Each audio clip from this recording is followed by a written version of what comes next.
Hey guys, welcome back to my 205 GTI 2ZZ project.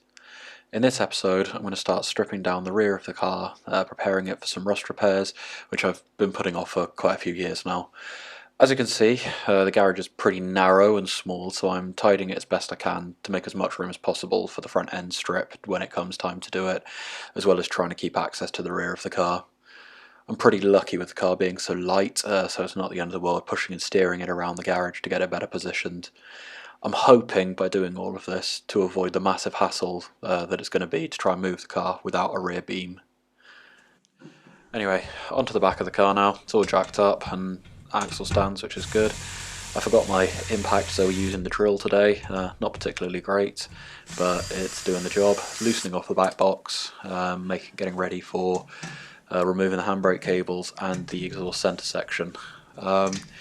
Relatively straightforward job this. Shouldn't let the exhaust fall on me in about 3, 2, good one. So that's the back box off. Nice and easy really. Next step's the handbrake cables, which you can see highlighted here and here. They're secured to the fuel tank, so they just pop out on little sort of sleeved clasps, which is great. And don't worry about the exhaust dripping. I had to briefly just test start the car for about a second just to make sure that the circuit breaker was functioning, which it was. Into the car now, just loosening off the handbrake end of those cables. Both cables secured with this 13mm bolt attached to a spreader plate on the back of the handbrake. Simple enough job, just loosen the plate off, thread them and then thread the cables through the little chutes in the chassis. Job done. And with that sorted, we are onto the centre section of the exhaust, and the eagle-eyed viewers among you will see that you have one bolt facing the engine and one facing the ground. This is because, as you can see here, the clasp or union for the steering rack is very, very close to the exhaust manifold. This sort of setup with the donut gasket, standard manifolds on the Sleeker probably isn't going to stay, but for now it's a sort of temporary fix where I could get the exhaust centre section bolted up properly. If it does stay, I'll captive weld the nut onto the flange like Toyota did, where you can use one hand and remove the entire setup. A lot easier, as you can see.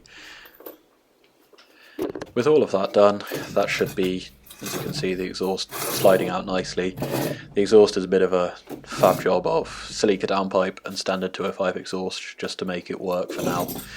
And yeah, now we're on to the rear beam itself. The rear beam's held in by 6 bolts, 3 on this side, 3 on the other side. Just loosen them off, slowly and gently lower the rear beam down. This is one of those examples where it is do as I do say, not as I do.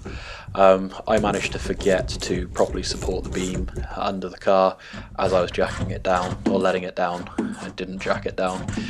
You'll see, nice and loose. Now, in my head, that would all support itself nicely, but what actually will happen is that the pivot point will pivot around the wheel and just fly down to the floor and knock down. Luckily, nothing was damaged. It's all fairly solid metal under there, so yeah, all good.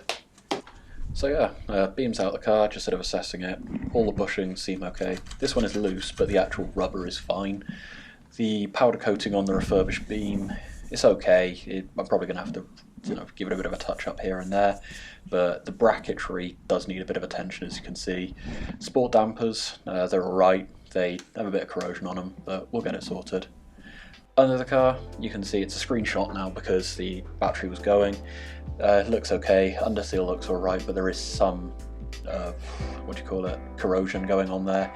And these 2 bolts here and here need to come off for the fuel tank to get dropped. So yeah, thank you very much guys. That's the next episode. Take care and see you soon. Cheers, ta-da.